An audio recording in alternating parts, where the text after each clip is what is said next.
because we were put here. We were designed to live in this condition, in this environment.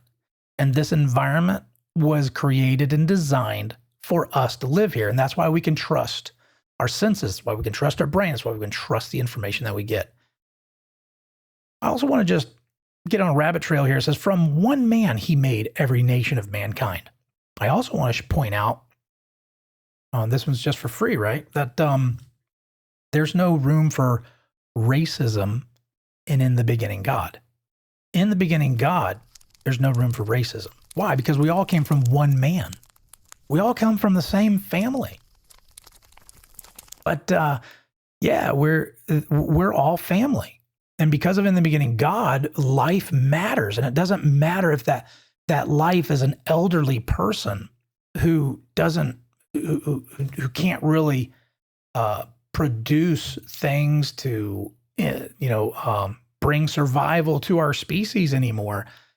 That life is still valuable. Even infants and children in the womb. We understand that life is special because we all came from one man, and that was the purpose and design of God. So we treat everybody, no matter what they look like, no matter where they came from, we understand that they are special because they're a human being made in the image of God.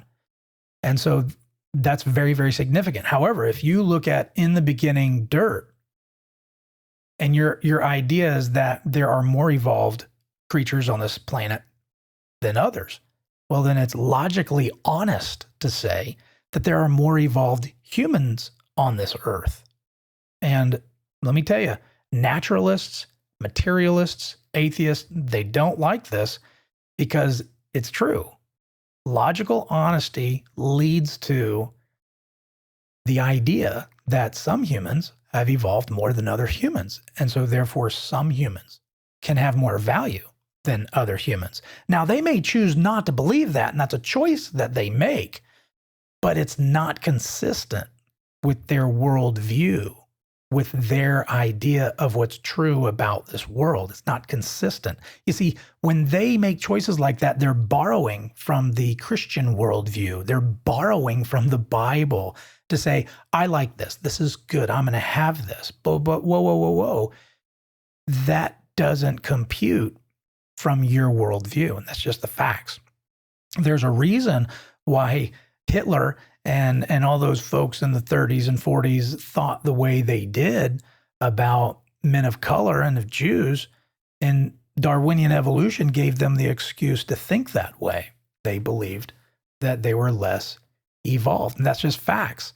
And let's talk about Darwinian evolution real quick. Let's talk about his book. I mean, look, our public education system, it is designed for you to know certain things and to not know other things. It's very designed, all right? And so it's designed so that if I say, hey, what is the book that Charles Darwin wrote? What's the name of it? Man, everybody raises their hand and say, we know it's the Origin of Species. Origin of Species.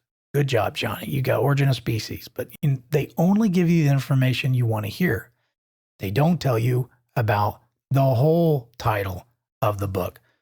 And let me share with you the whole title of the book here.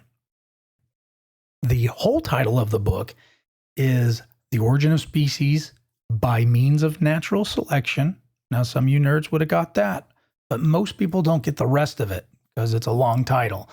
It says by means of natural selection or the preservation of favored races in the struggle for life. That is the title of the book, The Origin of Species. Darwinian evolution. This is what's taught in our schools, all the way from elementary school, all the way to grad school. It is the origin of species by means of natural selection or the preservation of favored races in the struggle for life. London, 1859. All right, so now, of course, the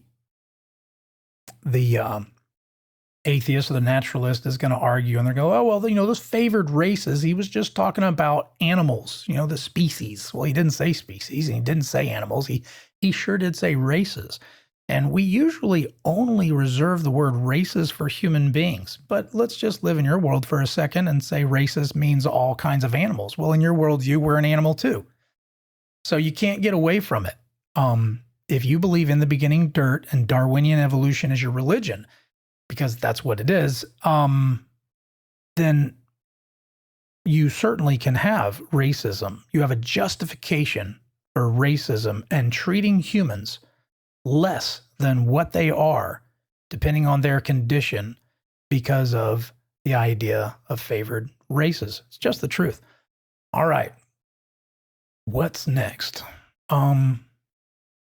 Okay, so that's a little tidbit about one man he made from every nation of mankind to live on all the face of the earth. Doesn't matter what you look like.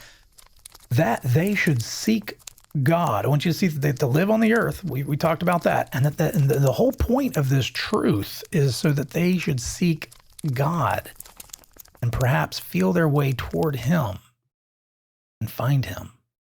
That's the point. So here's where it all lands. Truth is real. Truth is absolute. Truth is knowable. And truth has a source. If reality begins with dirt, then nothing ultimately matters. Your thoughts, your beliefs, your life, even your search for truth, it's all just chemical reactions bouncing around in a meaningless universe. But if reality begins with God, then your life has purpose. Your search for truth has meaning. And your ability to reason, to love, to seek, and to understand, it all points back to the one who made you in his image. That's why the Bible doesn't just describe a God who's, out there somewhere. It describes the God who created you, who gave you eyes to see and ears to hear, and a spirit capable of understanding not just this world, but also understanding him. He didn't create this world empty. He made it to be inhabited, and he had you in mind when he did. The same God who formed the heavens and the earth is inviting you to come to him.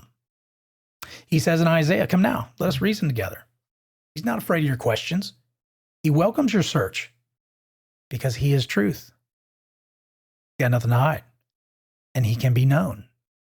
And he has made himself known in the creation, in the scripture, and within you. Here's some more good news. Truth isn't just an idea. It's not just information. It's not just data that we collect. Truth is a person. Jesus said, "I am the way, the truth, and the life." And he invites you not just to know about truth, but to know him personally. That's what it's all about.